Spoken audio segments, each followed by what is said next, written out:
आपका नाम क्या है? प्रशांत कुमार। कहाँ से आए हैं? मैं हूँ उड़ीसा का, लेकिन यहाँ दिल्ली में रहता हूँ। प्रोफेशन क्या है आपका? स्टूडेंट। तो विपश्यना साधना के बारे में कब और कैसे पता चला? मुझे विपासना के बारे में यूट्यूब से ही पता चला था।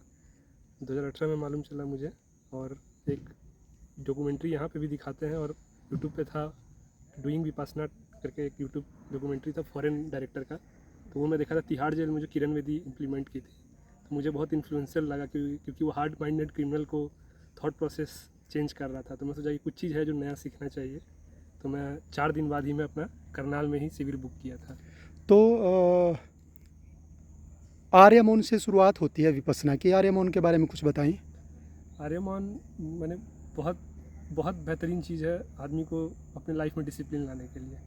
यहाँ पे आने के बाद हम जहाँ पे हमें आदत रहता है बाहर में कि हर चीज़ किसी के शेयर करे, किसी को शेयर करे, किसी को बताए, वो यहाँ पे आते साथ शुरू हो जाती है रात 9:30 बजे से, कि हम किसी से बात नहीं कर सकते, इशारों से भी बात नहीं कर सकते। तो ये प्रोसेस, इस विपश्यना का ये बहुत इंपॉर्टेंट पार्ट है आर्यमान। इसके बाद जो आनापान होता है, आनापान के दौरान आप अपना एक्सपीरियंस बताएं, क्या रहा? आनापान तो बेसिकली कंसंट्रेशन बढ़ाने की चीज़ है। कंसंट्रेशन बढ़ाती है, ये स्टूडेंट को तो बहुत हेल्प करेगी ही, लेकिन विपासना सीखने के लिए भी बहुत इंपॉर्टेंट है, क्योंकि विपासना का प्रोसेस ही स्टार्ट होता है फोकस्ड माइंड से।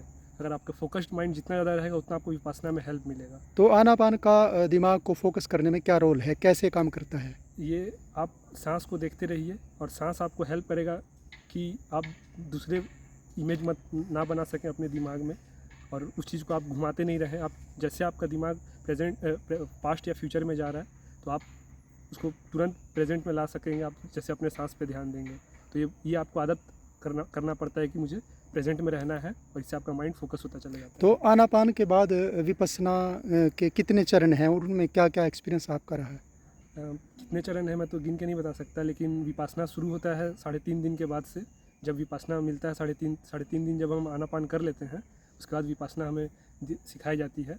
विपासना शुरू होती है सर संवेदनाओं को देखने से शुरू करते हैं, सर से पाँव तक संवेदना देखते हैं, और दूसरे 5वें दिन से हमें अधिष्ठान हमें। संवेदनाएं कितनी तरह की होती हैं?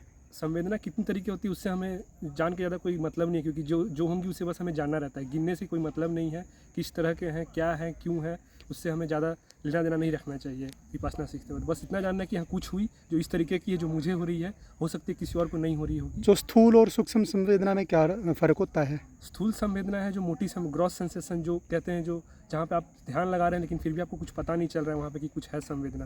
लेकिन सूक्ष्म संवेदना है कि जब आप देख रहे हैं उस स्थान पे, उस जगह पे फोकस लगा रहे हैं जैसे, तो आपको पता चल जाता है कि हाँ यहाँ पे कुछ सेंसेशन है जो मैंने महसूस कर रहा हूँ साथ ही साथ, तो वो सूक्ष्म संवेदना हुई। तो इससे संवेदनाओं को देखने से शरीर और मन का जो आपसी संबंध है उस पर क्या प्रक्रिया होती है, क्या फ़र्क पड़ता है? एक्चुअली जो विपासना से जो मैं सीखा हूँ कि जितने भी हमारे थॉट्स, जो मेमोरी हैं, वो अच्छे या बुरे, वो संवेदनाओं के रूप में स्टोर है हमारे शरीर में। तो जैसे हम संवेदना देखना शुरू करते हैं तो हमें पता चलता है कि ब्रेन तो बस चीज़ों को देख रहा है, प्रोसेस कर रहा है, लेकिन वो सारी चीज़ों को स्टोर कर रहा है तो सेंसेशन के थ्रू स्टोर कर रहा है। जैसे किसी को कुछ चीज़ देख के, खा के या पी के अगर अच्छा लग रहा है, तो वो अच्छा लग रहा है क्योंकि उसको अच्छी संवेदना आना शुरू हो गई है शरीर में। तो जब वो संवेदना देखना शुरू करता है तो वो पकड़ पाता है अपने आप से कि ये संवेदना को अगर जान लिया जाए अच्छे से कि ये कब इसको अच्छा लगता है, कब इसे ख़राब लगता है, और उस समय भी अगर हम अपने माइंड को ट्रेंड कर दें कि अच्छा लगना और ख़राब लगना बस सेंसेशन का खेल है, आप ट्रेंड कर लिए अपने माइंड को कि समता रहना है, तो आपको किसी चीज़ की लत नहीं लगेगी और आप आराम से बाहर निकल पाएंगे। समता से क्या मतलब है आपका? समता से मतलब है कि आप माइंड को ट्रेंड कर रहे हैं कि आप अच्छा या बुरा हो, आप अपना मेंटल माइंडफुलनेस को आप स्थिर रखें। आप ना उसकी तरफ ज़्यादा झुकाव करें, ना उससे ज़्यादा दूर भागें। आप रहें कि आप जान लीजिए कि हाँ कुछ हुआ है, बस आपकी जानकारी में रहनी चाहिए, उसके प्रति रिएक्शन नहीं देना। आनापान के बाद सील, समाधि और प्रज्ञा का जो क्षेत्र है उसके बारे में आपका एक्सपीरियंस क्या रहा? उसके बारे सील तो 5 पार्ट है सील के। उसमें हमें यहाँ पे आते साथ स्टार्ट करा दिया जाता है कि झूठ नहीं बोलना है, नॉनवेज नहीं खा, नो किलिंग्स, नो लाई। फिर आपका मुझे याद नहीं आ रहा है, 5 है। तो लेकिन जो जो विजडम का पार्ट है, जो समाधि का पार्ट है, समाधि वाले हिस्से में हम आनापान के थ्रू से हम स्टार्ट करते हैं समाधि, और जो प्रज्ञा का पार्ट है वो विपश्यना से शुरू होती है, जहाँ पे हम नॉलेज लेना शुरू करते हैं। विजडम, रियल विजडम जो कहते हैं, ज़िंदगी का जो रियल विजडम है जो आना चाहिए हर किसी में, वो विपश्यना से शुरू होता है। तो जो संवेदनाएं हैं, संवेदनाओं का विपश्यना में क्या रोल है? मतलब यानी कि जो संवेदनाएं हैं उनका प्रकट होना एक साधक के लिए विपश्यना में पारंगत होने में क्या भूमिका निभाता है? मैं पहले भी जैसे बताया कि सेंसेशन बॉडी के इंफॉर्मेशंस को रखता है। जैसे कि हम छठे सात आठवें दिन में बता रहे थे गुरुजी कि कुछ सेंसेशन दबे हुए होंगे, जो बहुत पुराने होंगे, जो बहुत ग्रॉस होंगे, जो उठेंगे और बहुत पेनफुल होंगे।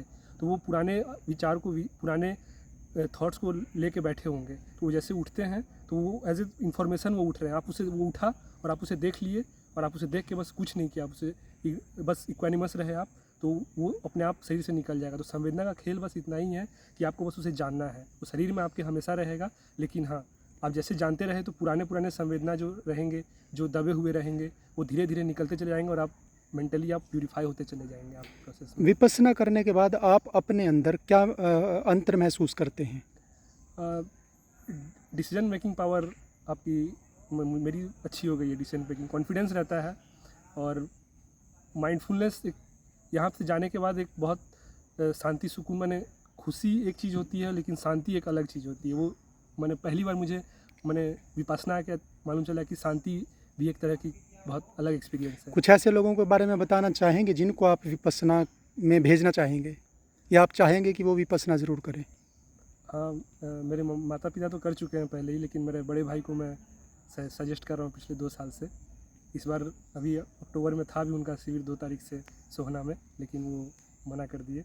जाएंगे अगले साल, मैं कोशिश कर रहा हूँ फरवरी में भेजने का। कोई कुछ और बात जो आप कहना चाहें? यही है कि हर किसी को एटलीस्ट इस टेक्निक को जानना चाहिए। वेदर उनको इस चीज़ को कंटिन्यू करना है या नहीं, ये अलग बात है। अगर किसी को चीनी खा चुका है तो किसी को नमक के बारे में भी पता होना चाहिए। तो ये एक ऐसी ही चीज़ है कि आप एक ज़िंदगी जी रहे हैं। और पर्सनली मेरे हिसाब से, मैं जब पहली बार विपश्यना सीखा तो मैं 21 साल का था, और मुझे उस दिन, जिस दिन मैं 10वें दिन ख़त्म हो गया, तो मुझे उस दिन रियलाइज़ हुआ कि I have learn something which is very different, और जो कि मेरे को दूसरे तरीके से चीज़ों को देखना शुरू किया, करने लगा मैं उस समय से।